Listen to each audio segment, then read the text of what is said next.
A vida do homem em 3 mundos de N. Bezan. Se você é novo por aqui, curta o vídeo e não se esqueça de se inscrever no canal.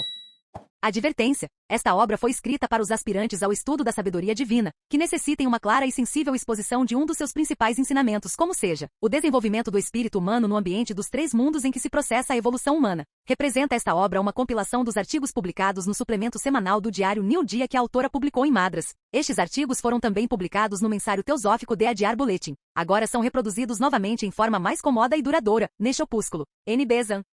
Capítulo 1. O homem e sua roupagem. Pretendo tratar, neste opúsculo, da vida do homem nos 3 mundos onde ordinariamente a sua evolução prossegue, desde o seu nascimento até passar pela chamada morte física, que nada mais é do que o nascimento do 2º mundo e subsequentemente no 3º mundo, o céu dos cristãos ou o esvarga dos hinduístas, para finalmente também morrer neste mundo e renascer novamente no mundo terreno. As palavras nascimento e morte significam tão somente as portas onde o homem passa de um mundo para o outro. Em realidade não nasce e nem morre, sim vive sempre. Porém, quando deixa o mundo, os habitantes do mesmo dizem, morreu, enquanto os habitantes do mundo em que acaba de ingressar por sua vez exclamam, nasceu. Em verdade, é o mesmo homem que vai de mundo em mundo aprendendo as lições que em cada um ambiente lhe oferece, permanecendo a maior parte do tempo em que percorre este ciclo na pura felicidade das mansões celestes. O homem é semelhante à ave que, tendo seu ninho na adorável beleza de um bosque, ao sentir fome, deixa sua ditosa morada e voando para o lago vizinho, em suas águas busca com o bico o alimento, regressando ao seu silvestre retiro logo que satisfaça sua necessidade, a fim de ali consumir o alimento encontrado. Assim o homem vive normalmente no mundo celeste, consome ali o alimento que levou consigo e quando sente fome bate as suas asas para o lago que chamamos mundo físico onde reúne as experiências que lhe servem de alimento, voltando a seguir para sua primitiva morada, onde vai assimilar convenientemente, alcançando deste modo o crescimento que pouco a pouco lhe dará a envergadura do homem perfeito. A fim de compreender como vive o homem nos 3 mundos, necessário se torna conhecer sua constituição, isto é, em sua natureza e em suas roupagens ou invólucro, pois do contrário temerosos e confundidos ficaríamos quanto à clareza sobre esta matéria de todo imprescindível. Que é o homem? Uma inteligência espiritual, uma porção da divindade revestida de matéria. Diz o Bhagavad Gita, uma porção de meu próprio ser se transforma, no mundo da vida, no espírito imortal, e atrai inteiramente a mente e os demais sentidos velados na matéria. Tal é a sumária descrição do homem expressa no imortal canto do Senhor. Demonstra que a natureza íntima do homem é um fragmento ou porção da divindade, um espírito imortal revestido de invólucros, de agregados de matéria, de corpos, ou como se queira chamar esta parte temporária e imutável, em contraste com sua eterna natureza dimanante do mesmo Deus. Para compreendermos o que é o homem, devemos considerar a continuidade de sua vida, porque continuadamente está desenvolvendo sua divindade íntima e modelando seus corpos mutáveis, de sorte que expressem sempre suas capacidades crescentes. Na semente está potencialmente contida a árvore do futuro, e plantada na terra absorve do solo sua nutrição, ao passo que o sol, a chuva e o ar a nutrem, determinando pouco a pouco sua germinação, até que cheia de raízes, brota o talo e despontam as folhas, convertendo-se em rebentos que a cada estação vão crescendo e por fim alcançam a altura da árvore progenitora de onde procedeu a semente. No inverno caem as folhas e a árvore fica desnuda, para na primavera revestir-se de nova folhagem em sucessivas renovações, sem prejuízos e sim com grande proveito para a árvore. Tudo isto também ocorre com o homem, a divina semente plantada pela mão do Eterno na matriz da matéria, que desta absorve sua nutrição e se alimenta com o sol do júbilo, a chuva da tristeza e o ar ambiente das circunstâncias. Em cada estação ou ciclo de vida, reveste-se de folhagem que lhe proporciona experiência e depois caem as folhas, enquanto a árvore vai crescendo até assemelhar-se ao seu pai e passar da humanidade à supra-humanidade, para viver em campos mais amplos, numa vida sempre crescente e mais plena, abundante e divina. Portanto, que é o homem? Um fragmento divino, a divindade latente em vias de atualização, a reiterada maravilha que o cristianismo simboliza no Deus feito homem, porque o Filho do Homem é verdadeiramente o Filho de Deus. O hinduísmo nos fala do sacrifício de Purusha, no Deus que se sacrifica para ser homem em benefício dos homens e do seu mundo. O processo desta atualização, os meios deste desenvolvimento, o segredo da evolução, chama-se transmigração se considerarmos o passo da inteligência espiritual de uma outra forma, e chama-se paringenesia ou reencarnação se nos referirmos aos corpos mortais de que se reveste o espírito em cada ciclo ou período de vida. Os 3 aspectos do homem, considerado o homem como inteligência espiritual, vemos que é uma consciência, um ser capaz de se reconhecer a si mesmo e aos demais seres. Primeiramente, o homem afirma sua existência dizendo, eu sou. Em sua imaginação pode abstrair-se de todos menos de si mesmo. Não pode aniquilar o eu, e embora contraia nos limites desta egocentridade sua consciência ou a espraie até abranger todo o universo, o eu é o centro de todas as coisas. Quando o eu considera seu próprio ser, esforçando-se em se analisar a si mesmo, verifica que um ser que pensa, sente e quer, e se percebe algo que não seja ele. O não eu externo o conhece e experimenta atração ou repulsão por ele e atua sobre ele. Expondo esta mesma verdade em termos mais abstratos, se reconhece o eu como consciência com as três qualidades de vontade, sensibilidade e mentalidade, cujo superior aspecto se manifesta em poder, sabedoria e inteligência, e em contato com o mundo exterior tomam as respectivas modalidades de conhecimento, emoção e atividade. Nenhum destes vocábulos expressam com perfeição o conceito, porém, equivalem às qualidades denominadas pelos índios, hindus e Naman, Isha e Kriya, em que se resumem a limitada manifestação de Sachidamanda, as tríplices cordas do destino.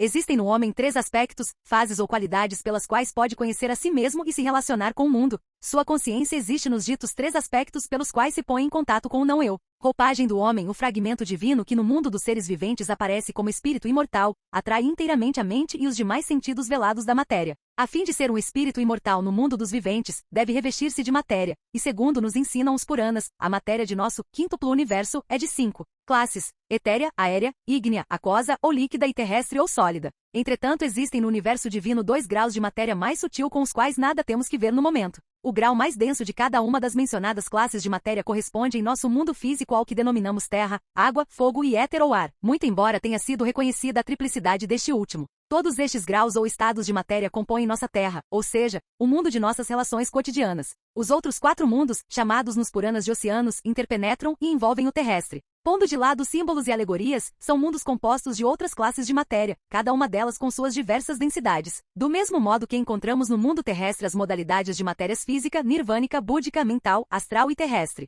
Na antiguidade chamavam-se elementos os diversos graus de matéria. O nome era conveniente porque todas as densidades de cada elemento se distinguiam por uma característica comum. Assim como a água, o leite, o azeite e a terebentina, o álcool, etc., têm distinta densidade, muito embora todos eles sejam líquidos pela característica comum de se derramarem em todas as direções quando em liberdade, e tomarem a forma da vasilha em que sejam colocados.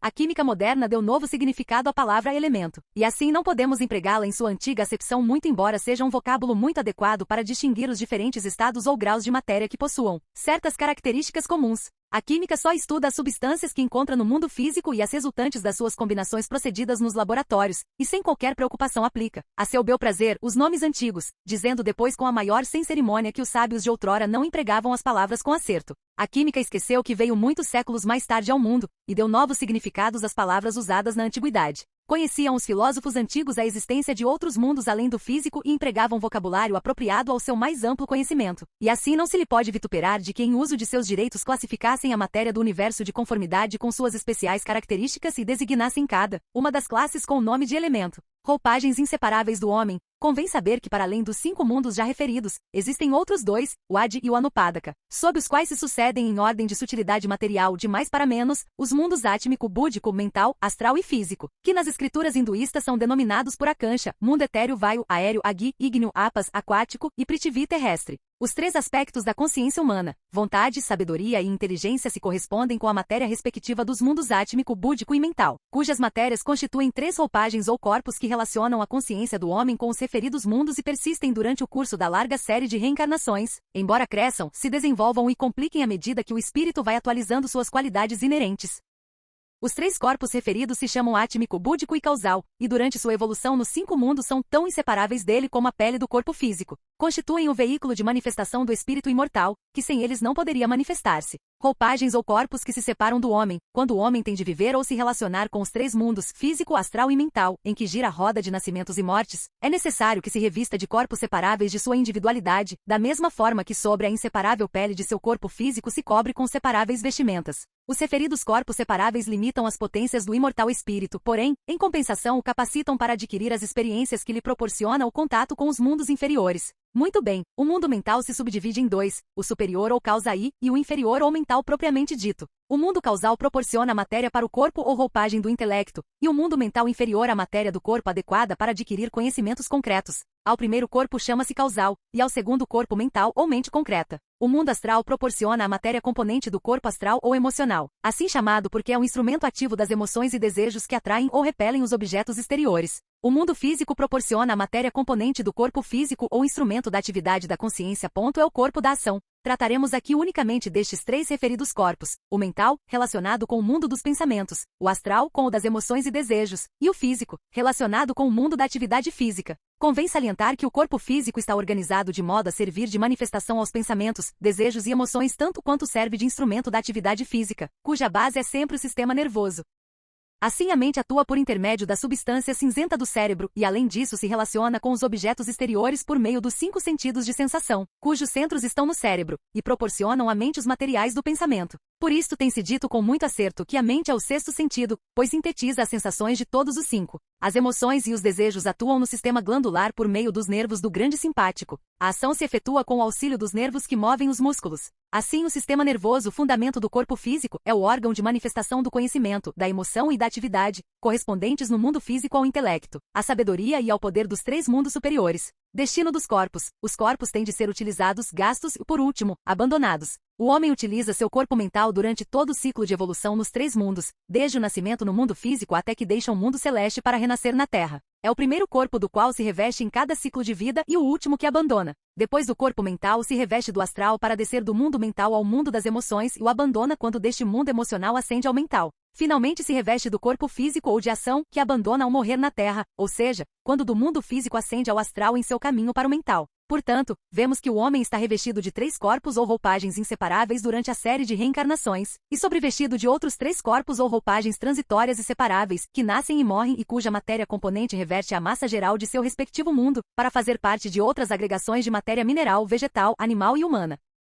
Pode-se dizer que durante cada uma das 3 etapas de sua vida o homem tem seus corpos em arrendamento, e também assim não são sempre as mesmas as partículas que os constituem, mas que estão em contínuo fluxo e refluxo de assimilação e desassimilação. Daí o contágio das enfermidades e da saúde, o das covardias e dos heroísmos, das superstições e dos nobres pensamentos. Continuamente passam de uma a outra pessoa partículas dos 3 corpos mental, astral e físico, e cada um de nós é responsável pela índole mórbida ou saudável de suas próprias emanações físicas, astrais e mentais. As partículas de matéria adequada aos elevados pensamentos, nobres emoções, pura e límpida conduta se aglomeram ao redor de nós formando uma atmosfera de saúde moral, mental e física, enquanto que as partículas de matéria adequada a baixos pensamentos, emoções grosseiras e conduta libertina criam um ambiente mórbido repleto de germes patogênicos de toda espécie. Há micróbios morais e mentais, como os afísicos. Capítulo 2. A consciência personificada. A consciência nos corpos. Ao estudarmos a atuação da consciência desde seu centro, através dos corpos que a envolvem, surpreende-nos sua individualidade. É como uma corrente que tivesse passado através de diferentes classes de matéria e tivesse produzido distintos efeitos. O mesmo que uma corrente elétrica que pode passar por diferentes fios condutores e produzir luz ou calor, segundo a resistência que encontre, sem deixar, no entanto, de ser a mesma eletricidade. Também é cabível compararmos a consciência à luz das lâmpadas elétricas, que é sempre branca embora, devido à cor de tulipa, pareça verde, azul ou encarnada. A consciência, como quer que seja a maneira pela qual os observadores dos seus fenômenos a estudem, desde a periferia até o centro, ela é classificada em 3 estados, pelos psicólogos orientais e ocidentais. Primeiro, a consciência ordinária em contato perceptível com o mundo físico. Os orientais a denominam Jagrata e os ocidentais, Vigilica, segundo a consciência em estado de sono normal ou em êxtase induzido por processos físicos, a qual não percebe o mundo físico, e sim o mundo astral com o qual está relacionada. Os orientais chamam-na Svapna e os ocidentais subconsciência. Terceiro, a consciência de sono profundo ou arrebatado induzido pelas práticas de Hatha Yoga, a qual não percebe o mundo físico nem o astral, mas que está em contato com o mental. Os orientais a denominam Sushupti e os ocidentais subliminar. A consciência percebe mais intensamente o mundo para o qual dirige sua atenção, que para a maioria das pessoas é o físico durante o dia. Mas pondo de parte toda a deliberada prática de yoga, a consciência de um artista ou de um pensador pode concentrar-se tão intensamente em uma sublime ideia ou emoção, que não se apercebe do mundo físico e queda-se pasmada ou absorta, como vulgarmente se diz. Além disso, muitos psicólogos ocidentais já admitem, como sempre sustentaram os psicólogos orientais, que a consciência não se contrai privativamente ao operante por meio do cérebro físico, e assim aceitam a subconsciência para explicar certos fenômenos mentais muito alheios à atividade física da consciência. Não obstante, a denominação de subconsciência não exprime com a necessária exatidão o conceito, e no máximo poderá servir para indicar quanto a consciência em vigília deixou atrás de si, chamando superconsciência ao que é relativo ao futuro, e apenas tem um pequeno contato com a atuação do cérebro. O estudo dos fenômenos hipnóticos mediúnicos e psíquicos vão convencendo aos psicólogos ocidentais de que a consciência transcende o corpo físico e se serve do cérebro como órgão de atuação, mas não é produto deste órgão segundo opinam os materialistas do século passado. Os psicólogos do Oriente sempre reconheceram que a consciência existe independentemente do corpo físico, ainda que dele se utilize como instrumento enquanto estiver no mundo físico, donde o homem, o espírito imortal, é constantemente o morador do corpo, o inquilino de uma casa que não é o seu único domicílio. E um dos objetivos da ciência do yoga é despertar a consciência humana de modo que se aperceba de outros mundos mais sutis que o físico e seja capaz de notar a atuação da consciência em seus diferentes corpos e de poder concentrá-la em qualquer dos 3 mundos em que vive, abarcando-os em ininterrupta memória. Incorporação da consciência. Ao traçar-se a circunferência de um círculo, pode-se começar por qualquer de seus pontos e tornar a ele depois da volta completa. O ponto de partida é convencional. Assim também o círculo ou ciclo de uma vida humana nos 3 mundos pode ser começado em qualquer dos seus pontos. Não obstante, é costume tomar-se por início o nascimento na Terra com o corpo físico, pois tem este a vantagem de ser sólido, tangível e muito conhecido do leitor. Porém existe a desvantagem de se considerar os corpos do homem em ordem inversa à do revestimento, de modo que à primeira vista parece que o corpo mental, o mais interno dos 3, começa a atuar depois da morte física em vez de atuar, segundo faz incessantemente, durante toda a vida, no corpo físico e depois da morte. Começando a contar o ciclo de vida com o nascimento na Terra, dá-se à morte física uma excessiva importância e parece uma quebra ou interrupção da vida do homem, como se entrasse ao morrer em uma estranha ou ignorada região, em vez de um país já por ele muito conhecido. Para evitar este inconveniente, parece-me preferível tomar outro ponto de partida e considerar os corpos do homem na mesma ordem em que se vai revestindo deles, isto é, ao começar em novo ciclo de vida. Por isto defini no capítulo anterior, o ciclo da vida dizendo que abrange, desde o começo de uma descida ao mundo físico até abandonar o mundo celeste para retornar ao físico. Cada vida humana percorre a circunferência de um círculo circunscrito aos 3 referidos mundos, e portanto, pode escolher-se para ponto inicial qualquer parte da circunferência. Eu, por exemplo, escolho aquela em que o homem se reveste do primeiro corpo da sua nova peregrinação, ou seja, o corpo mental, porque muito embora seja um novo ponto de partida, facilita de modo mais claro a compreensão do estudo. Possivelmente o leitor profundamente científico ache estranho o emprego da palavra círculo, porque esta figura geométrica, como sabemos, tem por limite a curva chamada circunferência, que contorna e se completa ao voltar ao ponto de partida. Portanto, a vida humana resultaria neste caso algo semelhante a uma roda sem raios na qual o homem giraria repetidamente sem resultado algum. O reparo é justo, porque a evolução do homem não pode ser representada fisicamente por uma série de círculos concêntricos e sim por uma espiral. A curva não se fecha em si mesma, assim ascende até chegar mais além do ponto inicial, e portanto, o novo ciclo ou período de vida começa num ponto situado em nível superior ao da vida precedente, de modo que a cada nascimento na Terra o homem traz mais do que trazia no nascimento anterior. O ciclo de vida é como os anos na Terra, que sempre são os mesmos na sucessão dos meses e estações, e no entretanto, o corpo, as emoções e a mente da pessoa são diferentes de ano para ano, ao par dos períodos naturais de crescimento e transição. Capítulo 3. A roupagem dos corpos. Explicado o motivo de troca do usual ponto de partida, consideremos o homem no final de um ciclo de vida, quando já assimilou todas as experiências que levou consigo para o mundo celeste, experiências estas colhidas na sua última estada na Terra. Seu corpo mental está desgastado e já não lhe serve. O espírito imortal, o homem verdadeiro, reconcentra em si as capacidades dimanantes das experiências mentais, emocionais e físicas adquiridas nos mundos inferiores, armazena-as potencialmente e as assimila atuando sobre elas durante um período mais ou menos longo, segundo o maior ou menor desenvolvimento de sua consciência. Em seguida dirige a atenção para fora de si, e mediante o núcleo de matéria mental que reteve como laço remanescente, atrai da massa de matéria do mundo mental uma porção de qualidade adequada ao prosseguimento e desenvolvimento de suas potências. Com esta porção atraída de radiante e refulgente matéria, elabora um corpo mental muito melhor do que o abandonado por imprestável, e mais apropriado para atualizar as superiores potências extraídas durante sua longa vida celeste. De outra forma, dispõe os órgãos do novo corpo para o desempenho das funções mentais durante toda a vida que começa, porque de dia para dia, de ano para ano, no completo ciclo da nova existência em que entra, o dito corpo mental deverá lhe servir de instrumento de manifestação nos mundos inferiores. Apesar de tudo isto, limita-se consideravelmente a autoexpressão do verdadeiro homem. Seu novo corpo mental está plasmado com matéria das diversas densidades, sólida, líquida, gasosa e etérea da matéria do mundo mental. E como não as tenha levado ao realizar as experiências de sua vida anterior, delas não se recorda. É o novo corpo mental uma criação de suas artísticas faculdades como espírito imortal, e caso esteja bastante evolucionado, será capaz de infundir no referido corpo mental algumas de suas inerentes recordações e algo de suas peculiares faculdades divinas que relampaguearam no cérebro físico com os fulgores do gênio. O verdadeiro homem é a supraconsciência na mais ampla acepção desta palavra, conforme veremos mais adiante. Entretanto, consideremo-lo como elaborador dos corpos que lhe hão de servir de roupagem ou instrumento de manifestação nos mundos inferiores. Convém acrescentar que até aí não está o homem muito evolucionado, guiam-no na elaboração dos seus corpos os anjos ou divais do sétimo céu. Diz uma escritura hinduísta, os divais oferecem fé a este fogo. Desta oferenda surge o rei Soma. A fé significa o núcleo de matéria mental retido pelo homem de uma a outra vida. O rei Soma simboliza o novo corpo mental. A ulterior descida está também indicada nos Upanishadas, conforme veremos. O corpo mental é a primeira roupagem do homem ao descer do ciclo para a Terra. Não obstante, a palavra descida somente pode ser empregada no sentido figurado, porquanto os mundos se interpenetraram mutuamente e o ciclo está sempre ao redor de nós. Muito embora a roupagem física nos separe dele e nossa consciência não perceba através da densa matéria dos corpos físico e astral. É como se andássemos às cegas em pleno sol com uma espessa venda sobre os olhos. Interceptação de potências. O corpo mental intercepta algumas potências ou faculdades da consciência atuante no corpo causal, o que quer dizer que esta consciência se enfraquece e eclipsa em certa graduação. Não pode ver atrás de si o caminho que percorreu, pois o intercepta o novo corpo mental. É o mesmo que se tivéssemos em torno da cabeça vários olhos para ver ao mesmo tempo em frente, atrás e dos lados, e ao nos investirmos do corpo mental, se nos tapassem todos os olhos menos os da frente.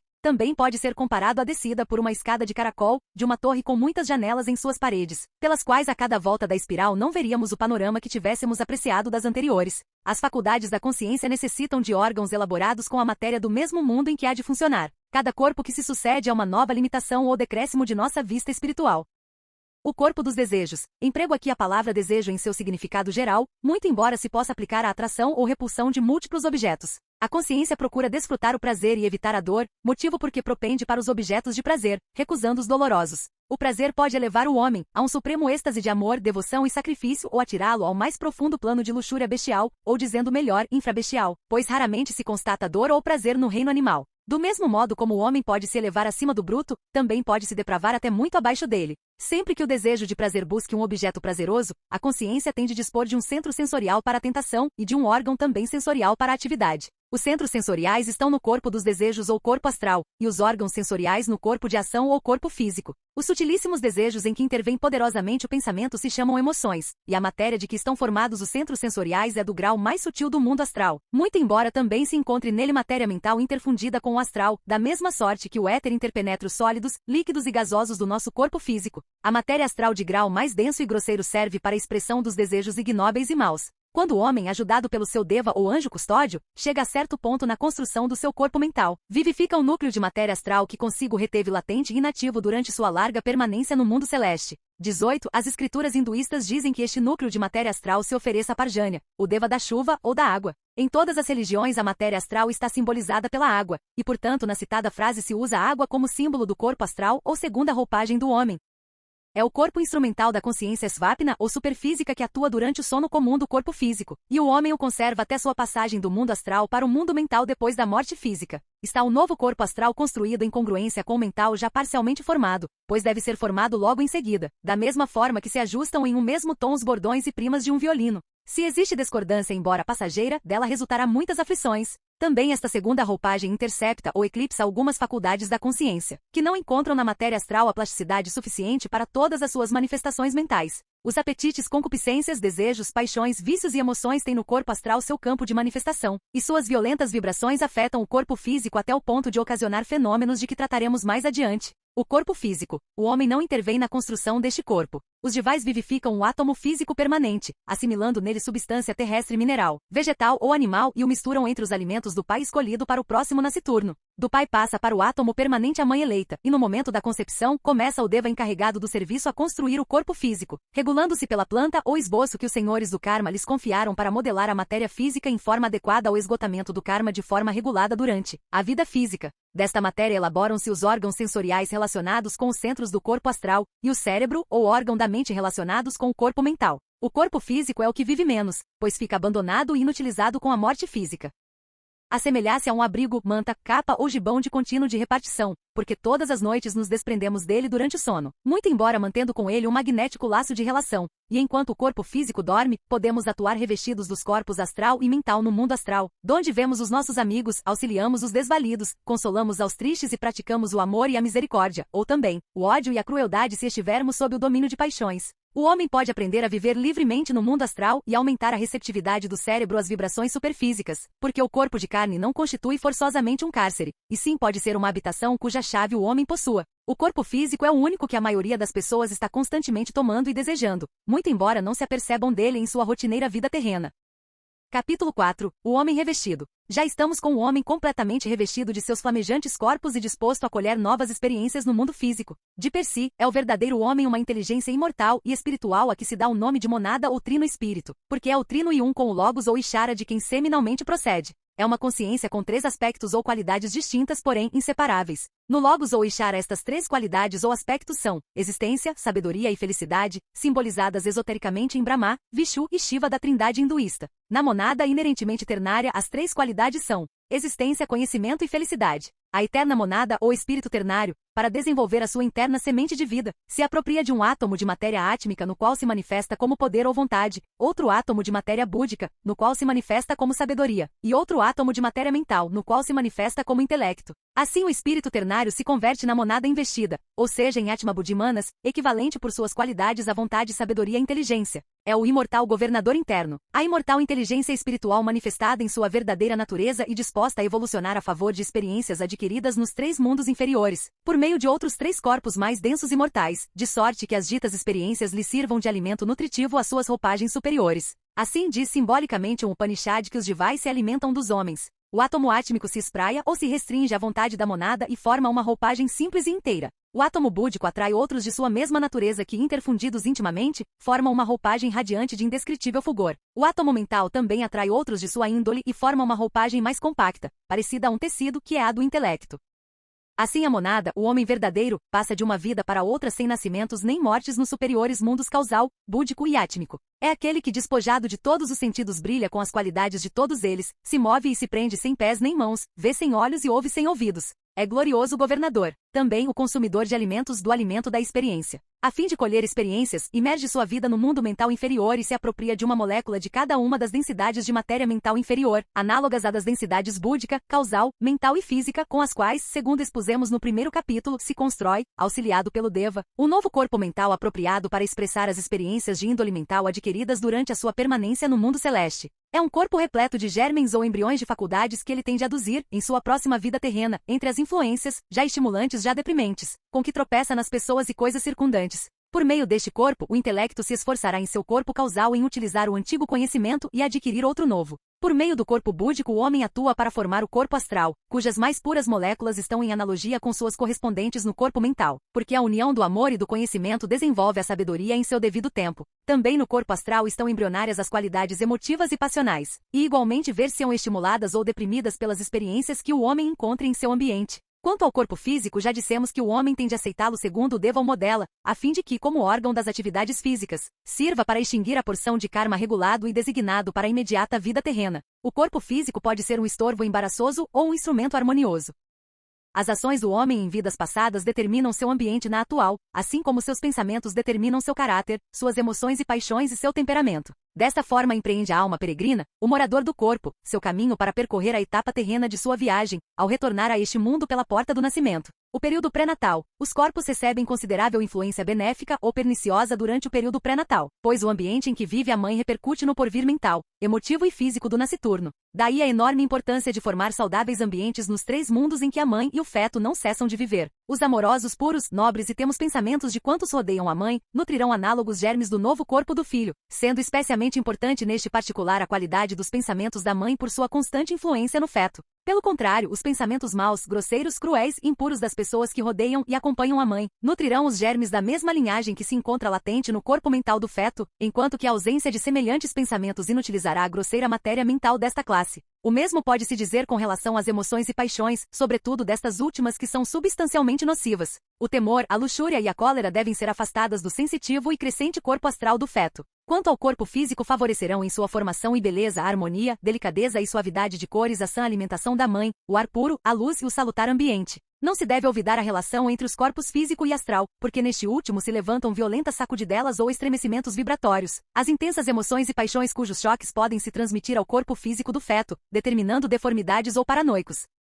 O terror da mãe prejudica perigosamente a parte física e astral do feto. Disto se deduz quão poucos meninos dos bairros miseráveis de nossas cidades podem nascer saudáveis debaixo das atuais condições de existência, que contrastam com o sólido cuidado com o qual os gregos, verdadeiros amantes da beleza, rodeavam as mães. Não é suficiente cuidar do recém-nascido, porquanto o período pré-natal resguarda e prepara em grande parte seu futuro, e os ambientes mental e moral entranharão melhores ou piores futuros que o ambiente físico. Os sanskaras pré-natais dos hindus são um reconhecimento, por parte da misteriosa e científica religião hinduísta, da importância de pulsar as notas harmônicas dos períodos de desenvolvimento. Necessária para a saúde é a obediência às leis da natureza, que nisto como em tudo são a expressão da lei de Deus. Porém, a maioria das pessoas desconhece as leis da natureza, mais por descuido do que por deliberado menosprezo. Domina-se a natureza pela obediência, e seus mais apreciados dons estão à disposição dos que a obedecem, e como prêmio de sua obediência, serve-os voluntariamente e põe a seus pés todos os seus tesouros. Capítulo 5. Corpos infantis. Os corpos infantis são muito sensíveis às influências suprafísicas, e durante os primeiros anos de sua vida nos mundos inferiores o homem pode modificá-los notavelmente, sobretudo o astral e físico na primeira infância.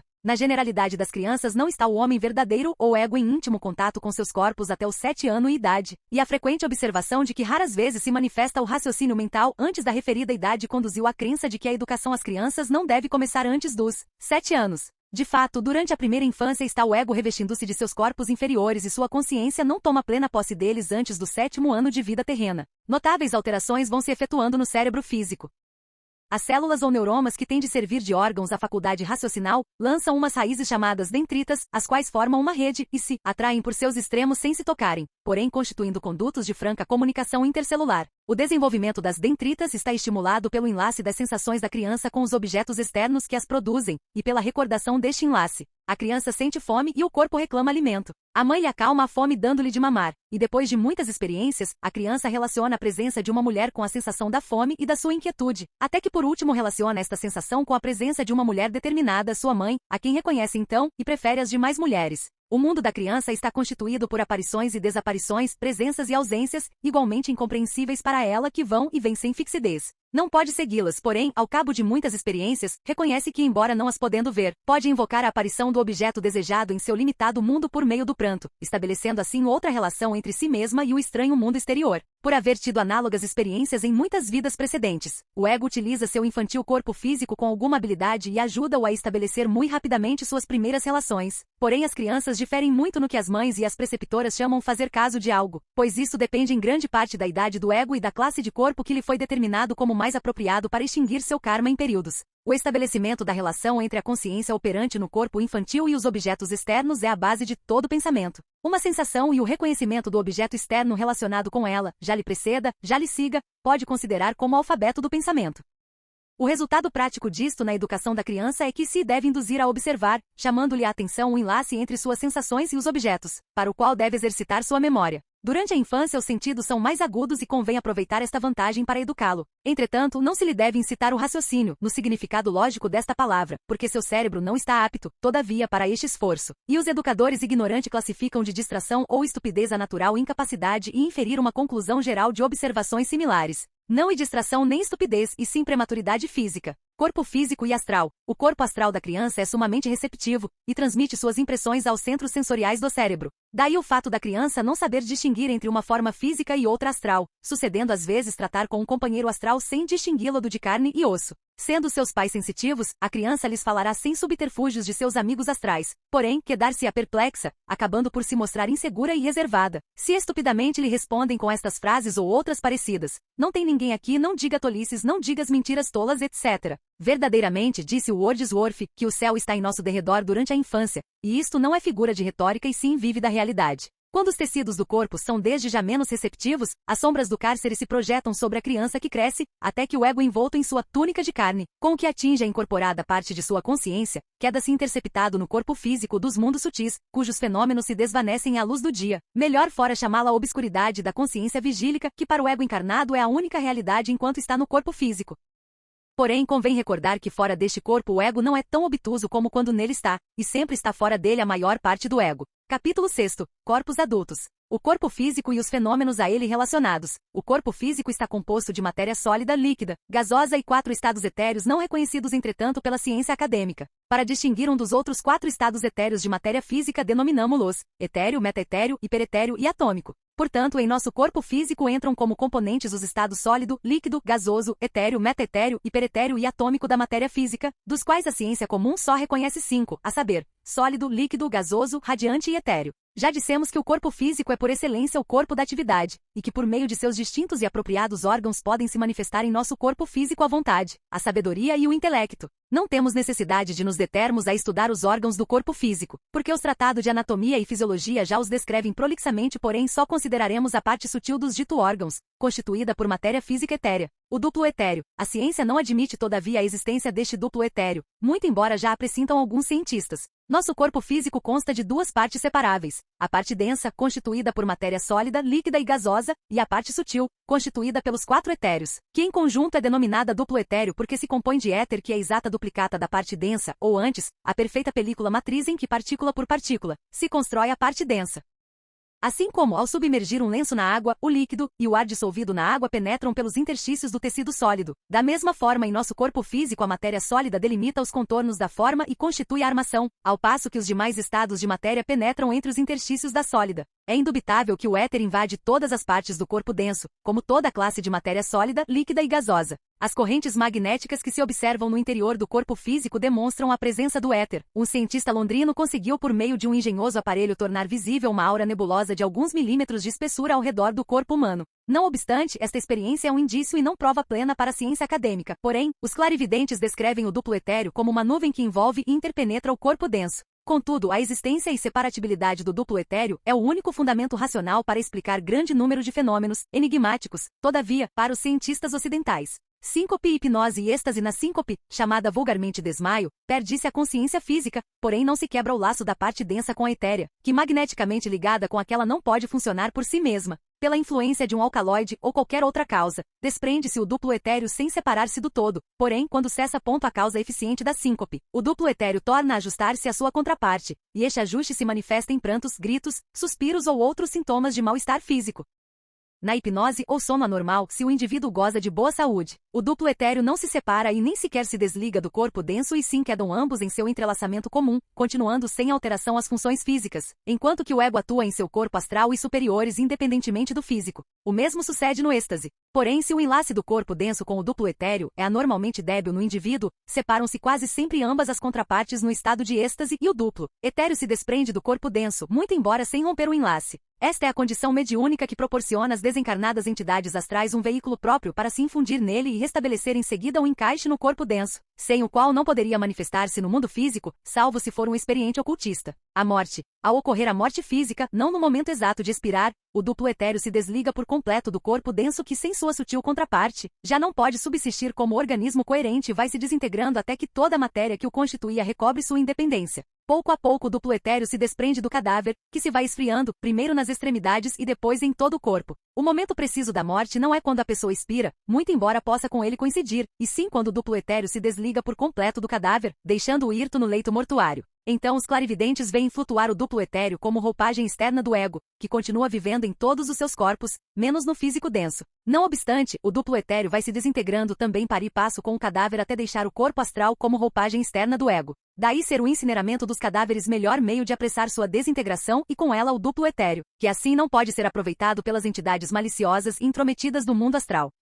Utilidade do duplo etéreo. Todas as correntes vitais de magnetismo, calor, eletricidade, etc., fluem pelo duplo etéreo que também está enlaçado com o corpo astral, cujas vibrações recebem para transmiti-las ductilmente ao corpo denso. Nas pessoas sadias o duplo etéreo não se separa nunca durante a vida terrena de sua contraparte, a menos que seja desligado pela ação dos anestésicos. Neste caso o corpo denso queda insensível e indolente aos contatos externos, muito embora o prejuízo se infira no sistema nervoso, porque os nervos por si só não são receptivos e sim tão somente transmissores da sensação. Abuso do duplo etéreo. Existem pessoas nas quais o enlace entre ambas as partes do corpo físico não é muito íntimo, motivo pelo qual uma grande porção do duplo etéreo se afasta de sua contraparte densa deixando-a meio inconsciente ou inconsciente de todo. Nestas circunstâncias fica, não obstante, suficiente éter no corpo denso para servir de meio transmissor às correntes vitais, muito embora debilmente, pois se amortece a respiração e se deprime a circulação, sem entretanto ficar interrompida por completo. Quando, durante a vida física, o duplo etéreo se desliga desta maneira, pode servir de instrumento a qualquer entidade astral e tornar-se visível agregando-se-lhe partículas da atmosfera circundante do corpo do médium.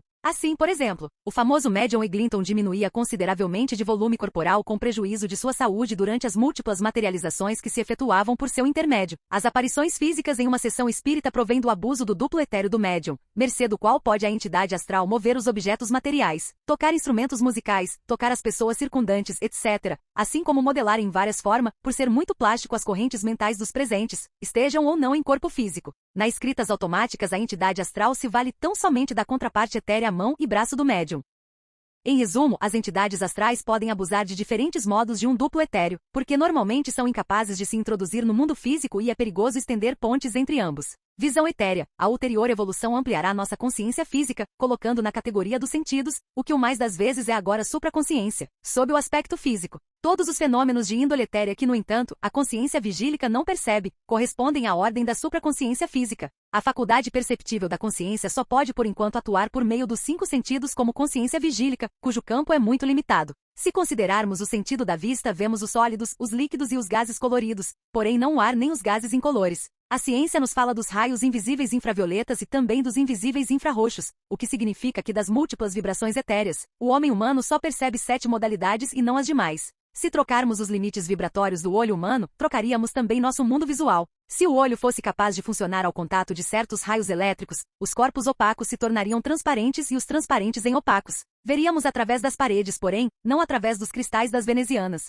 Coisa parecida ocorreria com os ouvidos e demais órgãos dos sentidos. O que para nos é obscuridade é luz para a formiga. Não podemos seguir pelo cheiro o rastro de um amigo, como faz o cão, e existem ruídos mais altos e mais baixos que nossa escala auditiva. Em um universo de inumeráveis vibrações só podemos perceber um diminuto número delas, bem que sempre em crescente, segundo nos adiantamos em nossa evolução. Muitos animais possuem vista etérea e também alguns seres humanos de escassa mentalidade que vivem em determinadas condições climatológicas. Essa faculdade desaparece nos indivíduos civilizados, porém pode ser desenvolvida com vantagem dentro da evolução comum por meio de esforços especializados, e deve ser uma das características da próxima etapa de evolução física. A visão etérea percebe a presença de multidões de espíritos da natureza que atuam nas regiões etéreas do nosso mundo físico, e também é capaz de esquadrinhar a constituição da matéria até o último ponto átomo físico, de ver os fantasmas ou espectros de seres humanos não despojados do duplo etéreo e este mesmo duplo encaixado no corpo denso com a sua aura de maior ou menor extensão. Em resumo, a visão etérea percebe todos os objetos pertencentes ao mundo físico e descobre sua estrutura. Apresentemos alguns exemplos. Um ocultista atrai até si um objeto físico visível, situado fora de seu alcance manual. A visão etérea perceberá o prolongamento da contraparte etérea do braço do ocultista até alcançar o objeto, ou uma corrente magnética que o atrai, quando não o espírito da natureza que leva o objeto ao ocultista. Estes são os processos usuais. Nas curas magnéticas, a visão etérea percebe a corrente dirigida ao foco da enfermidade e nota seus efeitos. Nos diagnósticos, a visão etérea descobre a localização da doença e descreve o estado dos tecidos. Também vê os gnomos, ondinas, salamandras e sílfides. Nas sessões espíritas vê sair o duplo etéreo do médium extasiado e os fenômenos que produzem aquele e os elementos físicos, assim como a matéria extraída do médium e dos circunstantes sensitivos e a construção de formas materializadas. Diremos a este propósito, que Guilhermo Crookes investigou cientificamente as materializações com o auxílio de uma lâmpada de sua invenção, cujas debilíssimas radiações luminosas não eram capazes de desvanecer a materialização. Assim viu o médium estático distante da forma materializada, pois estas formas não suportam mais intensa luz do que a que convém aos sais químicos empregados na fotografia. A câmara escura do fotógrafo não oculta fraude alguma, e sim requer obscuridade porque a luz decompõe os ingredientes fotográficos. De idêntica forma, nas sessões espíritas com fenômenos de forma materializada torna-se necessária a obscuridade, porque a luz as desintegraria, e assim a ignorância pueril a sacar de fraude a obscuridade das sessões espíritas. Um duplo etéreo ligeiramente materializado, o que se chama ordinariamente um espectro, se desvanece rapidamente diante da luz, porque não pode manter coerente sua materialização ao contato dos raios luminosos. Por isto, quando uma criança tem medo de estar às escuras, se lhe deve deixar o aposento iluminado até que a mesma adormeça muito, embora sejam poucas as crianças medrosas antes de se lhe incutir o medo. Sonhos. Os sonhos relacionados com o corpo físico são de duas classes, os incoerentes e os coerentes. Os sonhos incoerentes correspondem à arte densa do corpo físico e provém do defeito ou excesso de irrigação cerebral, ou em sangue sujo ou muito quente que estimula os tecidos do cérebro e determina a extravagante vibração das células, cujo resultado são os pesadelos e demais cenas disparatadas e sem sentido nem explicação racional. Não trataremos desta classe de sonhos, muito embora possam ser indícios das más condições em que funciona o corpo. Mais interessantes são os sonhos coerentes ocasionados pelas impressões que recebe o duplo etéreo, onde ficam reproduzidas em representações ativas, segundo tem comprovado a experimentação psicológica. A água roçada no rosto tem dado motivo a sonhar em uma tempestade com acompanhamentos de trovões e relâmpagos. A pressão no pescoço ocasionou um sonho de assassinato, seguido de juízo oral, sentença e execução do assassino. Outras experiências pelo método refere do Prel em sua filosofia do misticismo, e de todos eles se infere que em consciência hipnótica ou supraconsciência, o cômputo ou noção do tempo difere notavelmente do mesmo cômputo ou noção em consciência vigílica, e daí se infere que a matéria relacionada com os ditos sonhos há de ser muito mais sutil que a matéria cerebral. O indivíduo dormindo despertou-se por um contato físico, imediatamente depois de ter caído em sono, pelo que resultou que em uma fração de segundo de tempo físico havia tido um sonho longo. Não obstante, este método de observar a consciência hipnótica era deficiente pela insegurança, muito embora em alguns pontos satisfizesse a observação. Assim, por exemplo, a complexidade do sonho variava segundo a potência mental do sonhador. Geralmente falando, os sonhos ou sonos etéreos são de índole grotesca, como mosaicos de passados acontecimentos ou cenas derivadas de alguns acontecimentos da vida diária ou de alguma pressão externa ou interna no corpo físico. Na opressão cardíaca que o diafragma exerce nos casos de flatulência pode provir um sonho que represente a desesperada luta do sonhador contra um ladrão que o tente estrangular. A indigestão provoca muitos destes pesadelos. O ego neste momento se acha ausente do corpo físico, e o cérebro, com sua contraparte etérea, entremescla fantasticamente os fragmentos das impressões recebidas durante a vigília. O automatismo material reproduz movimentos passados que, por estar ausente a razão, se relacionam disparatadamente uns com os outros. As entidades etéreas percebem as vibrações destes movimentos e aumentam a confusão. Assim é que não devemos fazer caso dos sonhos etéreos, exceto como indícios de condições patológicas, para o qual servem algumas vezes. Não obstante, nem os sonhos cerebrais nem os sonhos etéreos pertencem à verdadeira consciência astral, porque em ambos o ego está ausente. Segundo dissemos antes, durante o sono físico, o ego revestido de todos os seus corpos, exceto o físico, fica livre de sua prisão de carne e tem então como roupagem externa o corpo astral, isto é, que vive no mundo astral, deixando o físico. Capítulo 7. Corpos adultos. Continuação. O corpo astral e os fenômenos a ele relacionados. Consideremos agora o corpo astral ou corpo dos desejos durante a vida física, e os fenômenos a ele relacionados, que se classificam em fenômenos correspondentes ao corpo astral, porém, manifestados por meio do físico, e fenômenos relativos ao mesmo corpo astral, quando está desligado do físico. Continuadamente vivemos todos neste mundo com nosso corpo astral, onde tem sua vivenda os sentimentos e as emoções, ainda que se relacionem sobre o corpo físico. A alegria acelera as pulsações do coração e o medo as diminui e às vezes as paralisa. O exame da exsudação cutânea demonstra que seus componentes químicos variam segundo as emoções, apetites e paixões. Uma violenta emoção arrisca a produzir uma síncope e até mesmo a morte. Se a emoção não é muito violenta, pode produzir a histeria, o desmaio, a risada convulsiva ou o pranto. Tudo isto afeta não somente a quem a sofre como também a outras pessoas. Assim como um olhar colérico ocasiona emoção de cólera naquele a quem é dirigido caso este não seja capaz de dominar-se, assim também produz a paixão na consciência do corpo astral, em cuja matéria produz violentas vibrações relacionadas com a dita consciência, as quais se transmitem aos vizinhos corpos astrais nos que ocasionam vibrações análogas e estas, por sua vez, afetam os respectivos corpos físicos. Por isto é que o histerismo, o pânico ou o entusiasmo se propagam por contágio entre as pessoas, sem razão visível para tal. Nisto se funda o preceito ético e responder ao mal com o bem, porque as vibrações de igual intensidade, porém de índole contrária, se neutralizam, ao passo que as da mesma índole aumentam o módulo das vibrações. O ego vive sem cessar no corpo astral até que entre no mundo celeste. Porém, durante o sonho, abandona temporariamente a parte densa do corpo físico, e nestas circunstâncias amplia seu conhecimento assim como pode ampliar sua ação. Às vezes, durante sua parada noturna no mundo astral, recorda as experiências passadas, e ao despertar diz que sonhou. O verdadeiro sonho pode sonhar que viu um inimigo ou um amigo, ou que visitou um país estrangeiro, e tais casos são experiências positivas do mundo astral, segundo compreendermos mais perfeitamente ao tratarmos do êxtase. Às vezes, durante o sonho resolvemos problemas ou tomamos decisões que ao despertar vemos com toda clareza, embora não a tomemos como avisos ou advertências recebidas. Porque o homem comum não é consciente do que lhe sucede no mundo astral enquanto dorme seu corpo físico. Não obstante, sua consciência atua então mais livremente com relação a qualquer questão de índole mental ou emocional, pelo fato de não estar entorpecida pela pesada matéria física, daí resolvê-la com maior facilidade. Também por um esforço da vontade realizado antes de entregar-se ao sono, pode focar sua atividade volitiva em qualquer pessoa, como força motora para encontrá-la e vê-la no mundo astral, com ela comunicando-se livremente. Da força de sua vontade e da receptividade de seu cérebro físico dependerá o poder de impressionar ou não, de recordar ou não, quando desperto, o que ocorreu no mundo astral. Se o recorda, dirá que sonhou. Quem deseja exercitar esta linha de memória deve dispor de papel e lápis colocando-os junto à cama para escrever imediatamente o que recordar, antes de despertar completamente, pois que as recordações vívidas no momento de abrir os olhos desaparecem ao cabo de alguns minutos. No mundo astral, o homem pode receber ensinamentos que se vão infiltrando pouco a pouco na mente sem recordação alguma das circunstâncias em que os recebe. O homem desperto nos mundos suprafísicos, quando o homem chega à madureza necessária para entrar numa etapa de evolução mais adiantada, seus corpos astral e mental estão perfeitamente organizados, e não tarda em atuar conscientemente no mundo astral e depois no mundo mental. Então vê em realidade objetiva o que antes lhe parecia sonho e se comunica positivamente com os seus inimigos e amigos de além-túmulo, pois uns e outros vivem igualmente em seus corpos astrais, muito embora ele volte ao corpo físico quando desperta de seu sono, e os outros já não possuem o corpo físico. Isto lhe vem por completo, objetivamente, e a comunicação é até mais livre e perfeita que na vida terrestre, ao passo que para ele é também objetiva enquanto seu corpo físico dorme, porém lhe parece sonho sua consciência vigílica. Geralmente, um homem assim disposto é despertado no mundo astral, isto é, tornado consciente neste mundo, por alguém que compreende ser ele útil ali, e por este fato guia-o nos primeiros atos.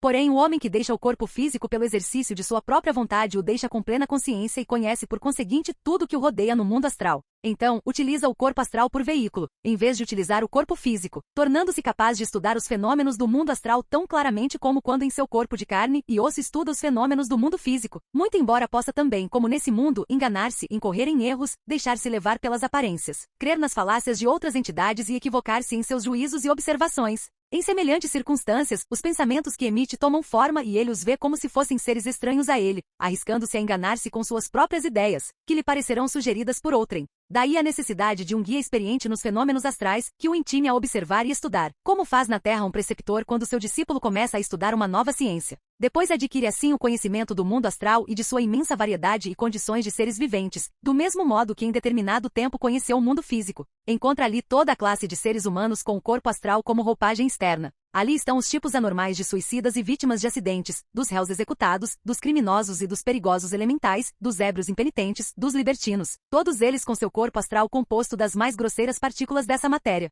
Também moram no referido mundo as entidades cuja repugnância da terra as move a tentar aos homens mundanos e induzi-los à perpetração de toda classe de crimes. Igualmente habitam ali animais em corpo astral e embrionário corpo mental, assim como diversas categorias de espíritos da natureza, chamados também cama-de-vais ou elementais a quem estão confiadas a operação das leis naturais e a vigilância e evolução dos reinos vegetal e animal. De outro lado, em subplanos superiores existe no mundo astral divais relacionados com os interesses humanos, que atuam em corpo astral e supra, homens que às vezes estão e outras não estão vivendo em corpo físico, durante suas horas de vigília. Não é possível enumerar, nem muito menos descrever, a dilatadíssima variedade dos habitantes do mundo astral, e a esta multidão se junta, para maior confusão do neófito, a contínua mudança das formas mentais e a representação também mental, porém, revestida de matéria astral de cenas, panoramas, quadros e lugares, tal como o vulgo das diferentes religiões os concebeu e lhe ensinou a conceber durante sua vida terrena. Porque ao despertar pela primeira vez no mundo astral, pode enganar-se quem esteja a ver a plasmação objetiva de seus próprios pensamentos, confirmando-lhe assim os erros que sustentou na Terra. Assim é que enquanto o homem se familiariza com o mundo astral e pode por ele atuar em todos os subplanos tão livremente como no mundo físico, se lhe oferece a sua atividade uma obra utilíssima no ensino e guia dos recém-chegados ao mundo astral, explicando-lhes o que são e como hão de se portar, e também podem auxiliar com sua inspiração aos moradores da Terra, protegendo-os contra os acidentes e servindo-lhes de guarda e amparo. Muito embora o mundo astral seja muito mais diverso que o físico, está igualmente regido por leis naturais. As observações que em uma região do mundo astral são fiéis e verdadeiras, podem falhar em outra região diferente. Do mesmo modo que diferem no mundo físico as efetuadas na zona glacial dos trópicos, nem tampouco definiria os bosques da Inglaterra a descrição dos do Brasil ou da Colômbia. Disse que o homem está desperto no mundo astral, quando é capaz de valer-se de seu corpo astral como veículo operante de sua consciência, quando observa, discerne e recorda os fenômenos astrais, como qualquer de nós pode observar, discernir e recordar os fenômenos do mundo físico. O homem desperto no astral não fala nem escreve deste mundo pelo que ouve dizer dele, como poderíamos falar ou escrever sobre um país cuja descrição houvéssemos lido, mas fala e escreve sobre o mundo astral, como poderia fazer um viajante que tivesse percorrido pessoalmente um país. Daí a nota de sincera e natural observação que se verifica nos livros escritos por teósofos que, dirigidos pelos seus instrutores, percorreram os mundos astral e mental, aprendendo a observar, comparar e comprovar. Os desconhecedores da teosofia revestem de presunção quimérica a sinceridade das descrições dos mundos astral e mental, mas, quem as ler não deve considerá-las de modo algum como revelações, e sim como relatos de viagens, e quando durante o sono de seu corpo físico vá ao mundo astral, e se bem que não esteja consciente, tenha desta região do universo vislumbres que ao despertar lhe pareça um sonho. A leitura de tais livros o ajudará a compreender o porquê de tais vislumbres. Além disso, como saiba que depois da morte física haverá de passar pelo mundo astral, procederá com prudência lendo-os enquanto estiver na Terra. Como poderia ler a descrição geográfica de um país que quisesse visitar? Não há necessidade que acredite no que dizem tais livros, pois quando se encontrar no mundo astral, depois da morte, lembrar-se-á de tudo quanto leu na vida física, e não ficará tão exposto aos desvios nem se considerará tão estranho naquele mundo. Deve ter em conta que tanto acredite como não, os efeitos são os mesmos, e se é verdade o que leu nos livros não se escandalizará quando comprovar experimentalmente, ao passo que se for falso ou se tiver tergiversado reconhecerá a verdade. Continuidade de consciência. O homem que atua conscientemente no mundo astral pode ou não ter continuidade de consciência, isto é, recordar ou não, ao volver ao corpo físico, quanto viu e fez no mundo astral. A este fato deve estar o cérebro convenientemente educado, com certas modificações em seu funcionamento. Uma melodia que compreenda 3/8 não pode ser interpretada com um instrumento que abarque somente 2. Se o cérebro tem latente a capacidade de vibrar em 3/8, pode-se atualizar dita capacidade, porém, se o cérebro não a tem latente e se fazem violentos esforços para que reproduza as vibrações astrais, acarretarão notas falsas e discordantes, manifestadas em acidentes histéricos, irritabilidade nervosa, impressões contrafeitas e distensão das células normais do cérebro. Daí a necessidade da disciplina da yoga. Numa etapa de evolução mais adiantada, a consciência vigílica inclui o mundo astral e não há necessidade do sono nem do êxtase para atuar conscientemente nele, bem como no físico. Em outra etapa, não obstante superior, o homem é assim mesmo consciente no mundo mental, onde aprende a funcionar livremente com muito maior utilidade e no final, chega a ter nele sua consciência vigílica. Então vive conscientemente nos 3 mundos, residindo conforme sua vontade em qualquer dos 3. Clarividência e clareaudiência, o homem que devidamente educado e predisposto transmite ao cérebro físico o conhecimento adquirido com o cuidadoso estudo do mundo astral, será clarividente e clareaudiente com toda normalidade. Os mundos físico e astral estarão em seu campo de visão, e poderá focalizar sua vista em um ou outro à sua vontade. Segundo dissemos, há alguns meninos que pela plasticidade de seus ternos corpos físico e astral, percebem alguns fenômenos de ambos, sem os distinguir claramente uns dos outros. Por isso mesmo, tem muita importância não repudiar por falsas as suas observações, a fim de impedir que se lhes desperte o sentimento do temor, e se por acaso sentem medo, se lhes colocará uma luz no seu quarto. Também há clarividentes congênitos de muitos graus de intensidade visual que, se não educados, enxergarão as coisas muito confusamente, limitando sua visão ao mundo astral, pelo que se expõem a muitos erros, pois não acertam a perceber os indícios das qualidades nos corpos mental e búdico. Assim é que, segundo antes dissemos, acontece confundir com instrutores celestiais as formas de seus próprios e errôneos pensamentos. Êxtase é um estado hipnótico em que o ego sai de seu corpo físico por sua própria vontade ou artificiosamente expulso pelos procedimentos de mesmerismo, sugestão, magnetismo ou histeria, etc. Difere o êxtase do sono ordinário em que durante este o ego queda magneticamente ligado ao corpo físico, de modo que em caso de necessidade pode reincorporar-se o ego. Quando uma pessoa adormecida desperta subitamente em estado de terror, o coração palpita com violência, e o corpo se banha de suor, e parece como se uma entidade repugnante se houvesse acercado do corpo adormecido com o intento maligno de se aproveitar dele e sinistramente nele influenciar, e que a consciência remanescente no corpo enviará aviso ao ego em demanda de amparo e proteção. Então o ego se apressa a voltar, recobra a posse do corpo e o terror se desvanece. Ademais, no sono ordinário, o toque ou sacudidela externa do corpo, um ruído estrepitoso ou a repentina claridade de uma luz servem de chamada ao ego ausente. Porém, em estado de êxtase não existe laço magnético entre o corpo físico e o ego, pelo que este não pode receber chamada alguma. Um dos perigos do êxtase mesmérico, sugerido por um hipnotizador ignorante das condições suprafísicas, é que o corpo fica desprovido de sua instintiva faculdade de reclamar auxílio em caso de perigo, nem tampouco é capaz de se proteger a si mesma, abroquelando-se num envoltório de magnetismo positivo. Quando alguém que acaba de perder seu corpo físico pela morte e ânsia veementemente voltar à Terra, pode aproveitar-se de um corpo físico vago de seu proprietário e sem meios de se comunicar com ele. Os psicólogos modernos chamam a este fenômeno desdobramento da consciência e os antigos o chamavam possessão. Chamem-no como quiser, é sumamente prejudicial para o intruso e extremamente desastroso para o legítimo proprietário e seus inimigos e amigos, para quem quer que o encontre inteiramente trocado em pensamentos, emoções, recordações e caráter, e se o fenômeno ocorreu fora de sua casa, tem de lamentar a repentina e, para eles, inexplicável desaparição de seu amigo ou parente, com todas as inquietudes e ansiedades próprias do caso. Estas alterações ocorrem com mais frequência nos casos de epilepsia e catalepsia, e então acontece trocar o caráter da pessoa atacada até o ponto de perder por completo a memória de sua anterior personalidade. Esta perda se chama erroneamente as consequências do ataque. Consideremos agora o caso de uma pessoa vulgar posta artificialmente em estado de êxtase, com o objetivo de colocar-se em consciência hipnótica e interrogá-la nessa situação. Os psicólogos ocidentais começaram a colocar a pessoa em sono, e despertaram-na depois para lhe perguntar de que se recordava. Posteriormente a colocaram em sono e a interrogaram sem despertá-la. O sono, neste estado, era estático, isto é, o ego se ausentava do corpo, e assim não se despertava a pessoa até que lhe focassem uma luz elétrica sobre os olhos ou disparassem um tiro perto de seus ouvidos, ou lhe atravessassem a carne com uma agulha. O coração diminuía suas pancadas, a respiração apenas era percebida, e o sangue circulava lentamente, carregado de resíduos carbonílicos, até alcançar o estado comatoso do organismo. Entretanto, em tais condições, a pessoa respondia às perguntas que se lhe formulavam e os resultados eram assombrosos. As primeiras experiências desta espécie foram efetuadas pelos mesmeristas do século XIX e pelos hipnotizadores no fim do mesmo século. O mesmerismo e o hipnotismo são dois procedimentos muito diferentes, embora ambos deixem o ego livre de seu corpo físico e consintam que o estudante os distinga. Mesmerismo. Dá-se a este procedimento o nome do seu inventor, o médico alemão Frederico Antônio Mesmer, residente em Paris em 1778, que descobriu um modo de consumir em sono a uma pessoa submetida à sua influência pessoal, exercida com tal propósito e auxiliada por artifícios excitadores da imaginação. Seu procedimento foi condenado por uma comissão de eminentes médicos franceses encarregada de examiná-lo, e o mesmerismo caiu no anátema da ciência ortodoxa. Não obstante, continuou sua prática que foi tida por charlatanismo apesar dos notáveis resultados com ela obtidos na cura de algumas enfermidades e na anestesia local durante as operações cirúrgicas, sem que o paciente perdesse o conhecimento. O mesmerismo consiste em relacionar a vontade da pessoa com a do operador, a fim de provocar o sono. O operador fixa sua atenção nos olhos do paciente, que por sua vez olha fixamente o operador, e então este faz passes sobre a fronte do paciente ordenando-lhe que durma, como de fato dorme e se transporta ao estado de êxtase. Isto no que se refere ao aspecto visível do procedimento. Quanto à sua característica invisível, sucede que o operador emite de si uma força parecida com o magnetismo, uma energia vital regulada pelo pensamento que a acompanha ao atuar no cérebro físico, pois, por meio de um galvanômetro se demonstra que o processo mental vai unido nesse caso a correntes magnéticas com o éter que interpenetra a massa cerebral. O operador emite estas correntes na direção que lhe apraz, e no caso em apreço, envia-as por intermédio do éter circundante ao éter do cérebro da pessoa, cuja matéria densa fica afetada pelas ondas vibratórias que provocam o sono.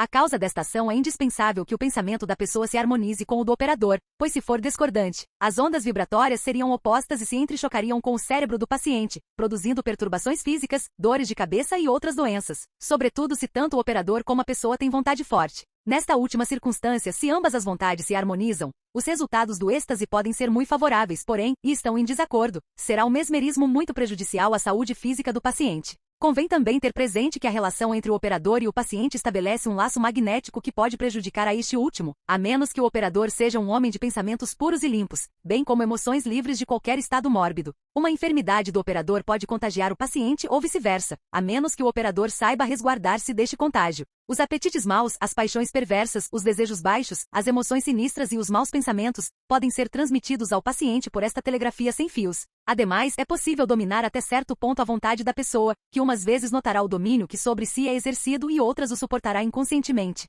Um operador sincero romperá desde logo o laço magnético, uma vez realizada a sua obra, porém, infelizmente aparecem com demasiada frequência nos jornais, anúncios que prometem ensinar a prática do mesmerismo a fim de obter bastarda influência nas pessoas, para se aproveitarem delas em assuntos especulativos e em questões de interesses egoístas. Exemplo disso temos com uma jovem faz 20 anos, que veio visitar-me ao sair do hospital de onde lhe haviam despedido por sofrer de uma enfermidade incurável na vista, a atrofia do nervo óptico. Da cura, caso fosse possível, dependia o ganho da vida com o seu trabalho e a realização de projetado matrimônio.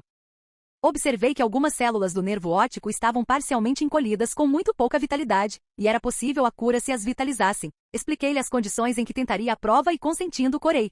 Decorrido algum tempo, tive de sair de Londres, e como não recebesse sua visita que era frequente e não soubesse o seu endereço, enviei-lhe uma mensagem mental para que não fosse à minha casa durante a minha ausência. Na sua próxima visita disse-me que havia saído com o fim de me visitar, mas que ao chegar à rua sentiu um irresistível desejo de voltar, como realmente o fez. Este irresistível desejo pode ser usado com fins maldosos. Outro perigo notei nesta suprassensível mocinha. No primeiro dia íamos no trem, e embora eu tivesse procedido com prudência, empreguei demasiada força na operação. A jovem percebeu que podia ler um jornal que o passageiro imediato levava na mão, e algumas horas mais tarde os seus braços caíam ligeiramente flácidos ao longo do corpo. Compreendi o que havia ocorrido e me apressei a restabelecer a normalidade. Menciono isto como advertência para que os ignorantes não joguem com sua potência magnética, porque todo aquele que se vale do mesmerismo com propósitos terapêuticos tem necessidade de conhecer anatomia, fisiologia e também psicologia, pois o empírico uso da força magnética pode resultar em graves prejuízos físicos. Hipnotismo. O êxtase hipnótico se provoca por procedimentos mecânicos com temporária paralisia dos sentidos corporais. No ano de 1830, o Dr. Brad, depois de presenciar um fenômeno de mesmerismo, fez algumas experiências, e observou que uma pessoa podia cair em êxtase olhando um objeto brilhante colocado em posição tal que a vista terminaria afetada por estrabismo interno, ou, como se diz vulgarmente, olhando para dentro de si mesmo. A explicação está em que as ondas de uma luz brilhante que fere a retina, estando os olhos naquela violenta posição, fatigam muitíssimo os filamentos do nervo óptico e os insensibilizam durante algum tempo. Posteriormente se aperfeiçoou esta experiência, e os médicos e psicólogos a empregaram para obter o êxtase das pessoas em quem tinham de operar. No Hospital de Salpêtrière, de Paris, foram realizadas pelo Sr. Charcot muitas experiências desta espécie, valendo-se de preferência de um espelho giratório ou de uma luz elétrica focada na vista da pessoa. Porém, este procedimento anormal persistentemente empregado é nocivo para a saúde e tende a produzir o histerismo e até a paralisia. A yoga, o terceiro método para tornar insensível o corpo físico e atuar o ego independentemente no astral, é a prática da yoga, aprendendo-se a concentrar o pensamento. A vantagem deste método é que o ego, livre de suas ataduras físicas, pode recordar ao tornar ao corpo físico tudo quanto fez e o que aconteceu fora deste. Ao contrário, no êxtase artificialmente conseguido, a pessoa, ainda que em completa consciência no mundo astral e capaz de responder a perguntas e transmitir informes por meio do inerte corpo físico, não recorda, em geral, ao volver ao corpo físico o que lhe sucedeu no mundo astral durante o êxtase. Capítulo 8 Corpos adultos, continuação. O corpo mental e os fenômenos a ele relacionados. O corpo mental está bastante desenvolvido na generalidade dos intelectuais, porém, sua função como instrumento de consciência não é observar os fenômenos do mundo mental em que atua, e sim servir de transmissor ao cérebro físico. A consciência do ego recebe o contato dos pensamentos externos, porém, não sabe de onde procedem. Sua atenção está concentrada em si mesmo e ocupada em receber impressões dos mundos inferiores e sintetizá-las em percepções que por sua vez se resumem em conceitos e ideias.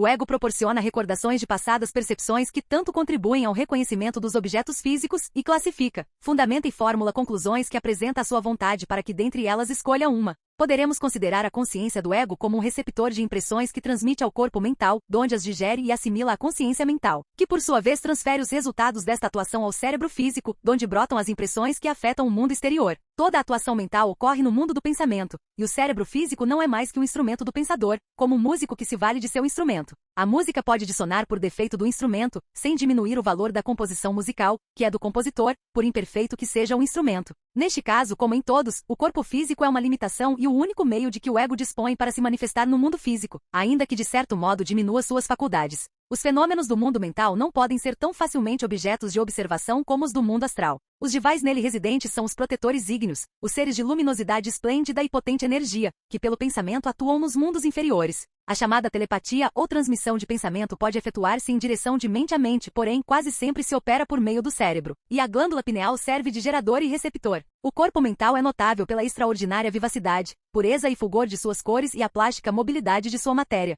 Não são necessárias as palavras quando um pensamento se põe em contato com outro pensamento, com tal plenitude e abundância de expressão a que não alcançam os símbolos da linguagem falada. Porém, atualmente poucos seres humanos, dos que vivem no mundo físico, são conscientes e podem trabalhar com inteira liberdade no mundo mental. Até os capazes de transportar-se a ele com plena consciência atuam na maior parte no mundo astral. Não obstante, do mundo mental recebem os cérebros receptivos inspiradoras formas de pensamento e ungidas de enaltecedora energia, impelem a todo um povo a trabalhar em determinado sentido de nobre conduta, porque os divais ou protetores, que a seu cargo têm as nações, residem no mundo mental e, desde lá, dirigem-na pelo seu assinalado caminho. Também no mundo mental profetas e rishis ensinam a seus discípulos, e fortalecidos, enviam-nos a prosseguir sua obra de serviço. Capítulo 9 A consciência vigílica. Estamos agora em condições de compreender como a vida do homem já desperto prossegue dia após dia nos três mundos, físico, astral e mental. Vive ativamente em três corpos, o mental, o astral e o físico, o que quer dizer, num corpo composto das três classes de matéria física, astral e mental, correspondentes na nomenclatura hinduísta à terra, à água e ao fogo. Estes corpos são a roupagem do ego, o verdadeiro homem. Na ordinária roupagem pode o corpo de uma pessoa estar coberto por três peças, a jaqueta de lã, a camisa de linho e a camiseta de algodão, que são tiradas e postas sem detrimento de sua pessoa. Da mesma forma, o homem verdadeiro pode despojar-se de seus corpos sem deixar de ser o mesmo homem. Porém, ainda que continuadamente viva nos três mundos, somente se põe em contato direto com aquele em que sua consciência atua vigilicamente no corpo que contém a mesma classe de matéria que o respectivo mundo. Contudo, a percepção deste mundo pode ser tão somente parcial se a consciência não está completamente desperta. E assim temos que a maioria dos habitantes da Terra somente conhece uma parte do mundo físico em que sua consciência atua vigilicamente. Assim explicado, podemos agora classificar os sucessos com que mais ou menos estamos familiarizados, e reconhecer que são naturais, ainda que raras vezes ocorram em nossas experiências diárias.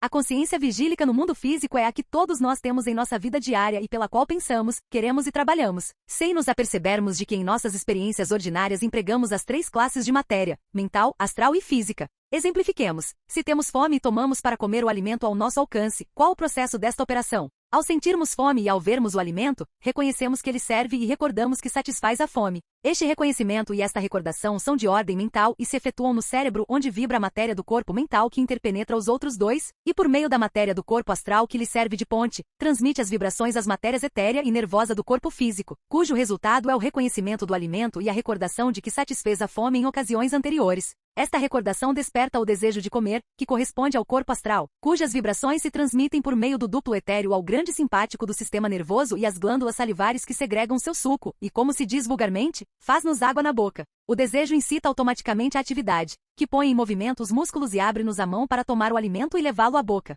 Não é necessário, absolutamente, observar e seguir as diferentes, porém, instantâneas fases deste processo, nem a atuação nele dos diversos órgãos do corpo. Não obstante, quem anseia compreendê-las deve ter a paciência de estudá-las e assim poderá responder a várias perguntas em vez de formulá-las. Por que a criança de colo chora e baba quando tem fome e vê sua progenitora, sua ama ou sua mamadeira? Porque a consciência do pequeno reconhece o alimento e recorda que satisfaz completamente sua necessidade. A consciência do pequeno pensa por meio do cérebro físico, e a criança chora e baba porque a consciência deseja por meio das glândulas salivares e lacrimais.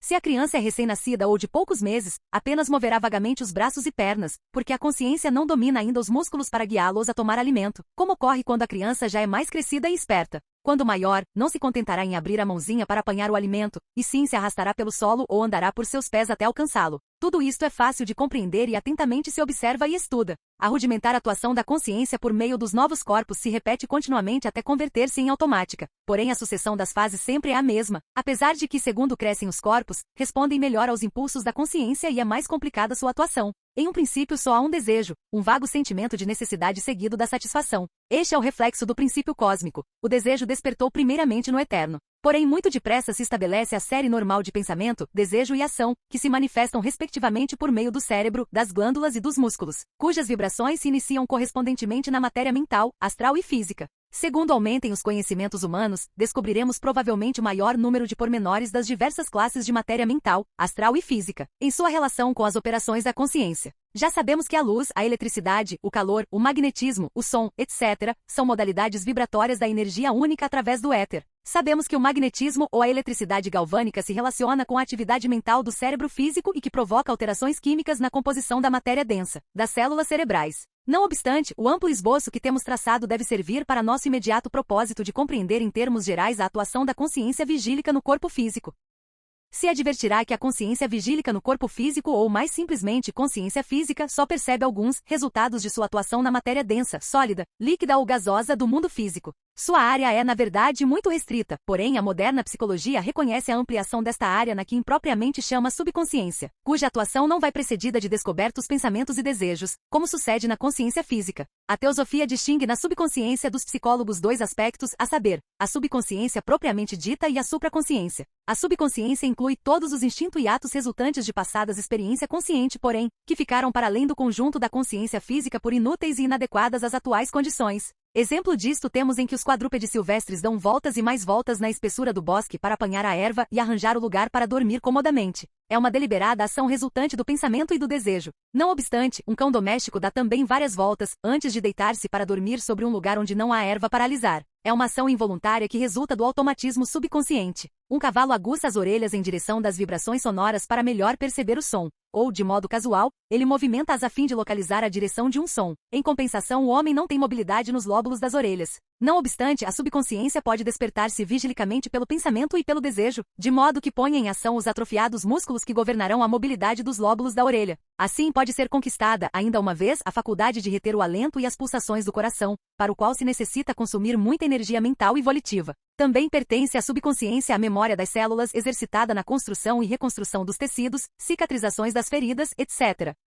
Esta memória ou instinto inteligente das células pode ser governada e dirigida pelo poder da vontade para a rápida cura das lesões sofridas pelo organismo. Os chamados milagres de cura de enfermos se efetuam, em muitos casos, estimulando por este meio a rápida e anormal atividade das energias físicas. Nós, os teósofos, atribuímos à subconsciência das memórias adormecidas, os desejos e ações do passado. Porém, a supraconsciência é para nós a vasta área da consciência humana que pouco a pouco, segundo o homem evoluciona, vai formando o campo da consciência vigílica. Convém advertir que o instável equilíbrio da matéria cerebral é de duas classes: a instabilidade da irritação, histeria e excitação que conduz à loucura, e a instabilidade derivada da evolução, em que a vida se debate contra a forma e faz pressão nela. Esta condição precede sempre ao adiantamento do homem e constitui o gênio. Daí a comum e errada expressão de que o gênio confina com a loucura. Constantemente ambos são fundidos, porém são dois polos opostos. A loucura é o término do caminho descendente que conduz o homem à degeneração do bruto pela subconsciência. O gênio é o mais alto grau da capacidade humana, da crista da orla da evolução, que se esforça em alcançar a supraconsciência e ilumina o caminho que há de ser percorrido pela humanidade.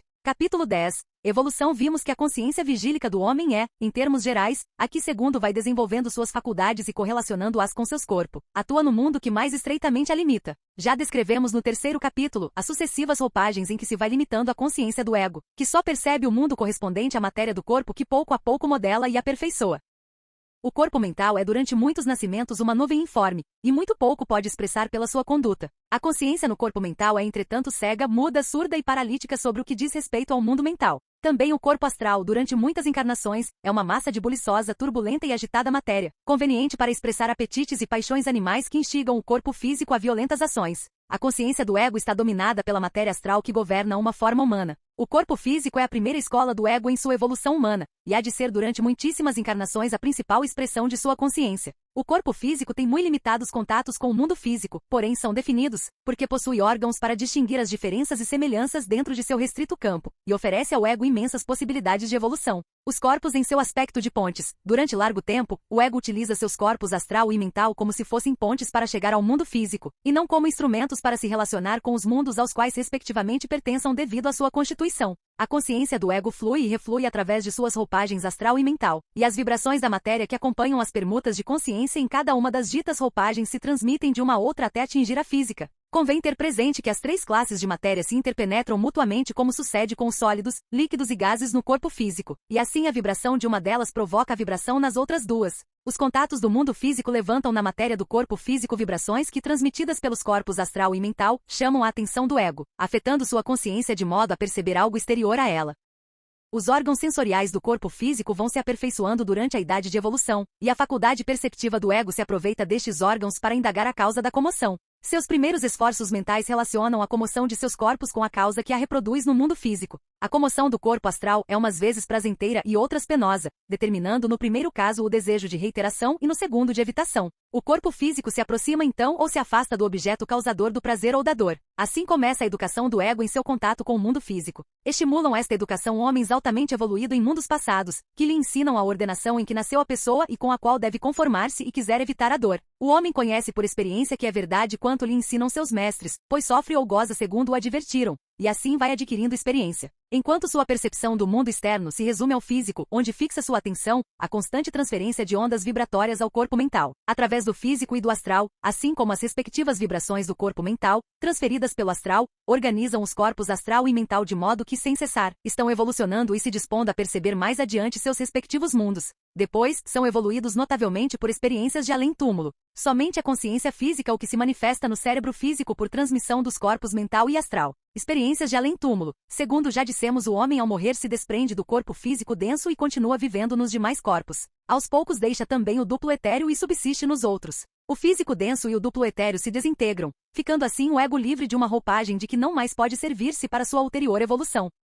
A memória de tudo quanto lhe sucedeu na vida física queda, por assim dizer, armazenada em sua contínua consciência de ego, readquirindo-a quando atua em seus corpos permanentes, porém, não quando atua em seus corpos transitórios. Mercê desta admirável ordem, o ego aproveita quantas experiências tem adquirido, e não obstante, queda puro e limpo, como dizia Goethe, para entrar em cada nova vida mortal sem os entorpecimentos e as remordedoras memórias de um passado turbulento. Tudo quanto de valor existiu nas passadas experiências se transmuda em faculdades, caráter e temperamento, e renasce em aperfeiçoados corpos mental, astral e físico, convenientes para a ulterior evolução do ego. O que atualmente lhe sucede é proveitoso em todo tempo para sua consciência superior, e o será também para tudo quanto, no transcurso de sua evolução, consiga a ampla madureza humana. O mundo astral, depois da morte física e do desprendimento do duplo etéreo, a roupagem externa do homem é o corpo astral, o corpo dos apetites, das paixões e emoções. A atenção do ego não tem então mais remédio que se dirigir aos contatos do mundo astral, e assim o percebe muito embora confusamente, porque sua atenção se fixa mais no agitado torvelinho dos desejos que borbulham no mesmo corpo astral e não pode satisfazer porque já não possui corpo físico por intermédio, do qual o satisfaça.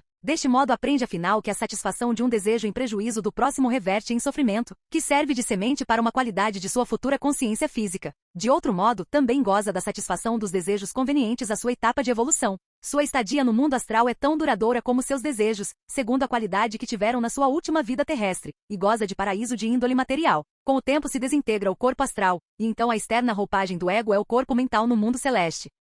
O mundo celeste é uma porção do mundo mental, cujos moradores estão especialmente preservados de tudo quanto pode manchar ou entorpecer sua perfeita felicidade ou a incessante transmutação de suas úteis experiências em faculdades. O céu que descrevem os clarividentes ou os estáticos não é mais que o céu materializado do mundo astral, composto das formas mentais, e quem nele habita e reproduz o céu segundo o pintam as diversas religiões em suas escrituras sagradas. Não tem nada de comum com o verdadeiro céu do mundo mental, onde todas as emoções anti-egoístas, as nobres aspirações, os pensamentos generosos, os elevados ponto-anelos da passada vida terrena se transmudam em potências e faculdades para empregá-las na vida seguinte. Quanto mais copiosas hajam sido as experiências colhidas, mais potentes serão as faculdades adquiridas. No mundo celeste, todo amor altruísta encontra seu prazer em uma plenitude e vizinhança de comunhão que jamais poderá conhecer na terra. A permanência do homem no mundo celeste é curta ou longa segundo tiver sido a índole de sua vida terrena. É curta quando foi escasso seu caudal de pensamentos nobres e emoções altruístas, longa quando abundante. Seja curta ou longa, elabora completamente tudo quanto levou consigo, embora em germe, e afinal armazena em seu permanente corpo causal todas as recordações de suas vidas passadas e todas as sementes das qualidades mentais e emotivas que presidirão seu futuro progresso. Facilmente acabamos de ver que a evolução é mais rápida à medida que melhoram de qualidade os pensamentos e as emoções, e que cada vida nos mundos astral e mental depois da morte, transfere mais abundante colheita à próxima vida terrena. O homem comum civilizado é capaz de considerável melhoria durante sua vida celeste, pois semeia ali as sementes de uma copiosa colheita. Em sua mão tem o aceleramento de sua evolução, ao considerar que sua vida mental e emocional na Terra lhe proporciona os materiais para uma vida mesquinha ou abundante no terceiro mundo, estabelecendo assim maiores ou menores possibilidades para sua próxima vida terrestre. Convém recordar que se bem o homem assuma no mundo astral os resultados de suas sinistras paixões e emoções, sofrendo em proporção à sua intensidade, há de ressarcir também, em outra vida terrena, o dano que houver ocasionado ao próximo na passada vida, se não há ressarciu no mundo astral. O ressarcimento deste dano o há de cumprir, ou sofrendo em mãos daqueles a quem prejudicou, ou prestando-lhes algum bom serviço. No primeiro caso, que é da semente do ódio provocado pelo dano, pois a menos que medeie o perdão e o esquecimento, serão invertidos os termos da dívida. No segundo caso se extingue de todo, porque o ódio jamais cessa pelo ódio, e sim pelo amor. Paz a todos os seres.